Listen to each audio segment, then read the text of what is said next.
Kalau ni first time korang tengok orang pasang metal ceiling, korang wajib tengok sampai habis. Hari ini kita ikut tim Iron Guard pasang metal ceiling di rumah customer. Mula-mula sekali, kita akan pasang dulu bracket untuk ikat ceiling ni, ataupun kita panggil hanger ceiling. Nampak tak besi yang ada 3 ni, besi panjang ni? Ni lah dia. Lepas dah siap pasang bracket ceiling ni, kita akan ukur pula metal ceiling ikut saiz awning, saiz daripada depan ke belakang, bukan daripada kiri ke kanan, depan ke belakang. So dia nampak straight dia nanti, baru cantik kan. Kemudian kita akan potong ikut ukuran yang kita ukur tadi, supaya dia ngam-ngam je, cun-cun je masuk dekat bawah awning tu. So dah siap potong, apa lagi? Kita akan pasang lah.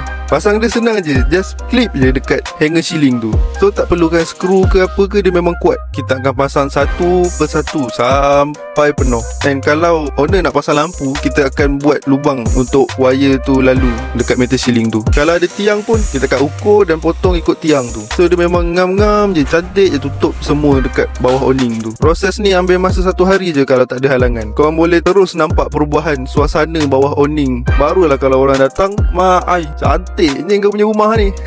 Kemas, lurus dan nampak padu. Nak metal ceiling macam ni kat rumah korang? Korang tengok dekat caption tu, wasabi je kita orang nombor tu. Ciao. Explosions, Iron Guards.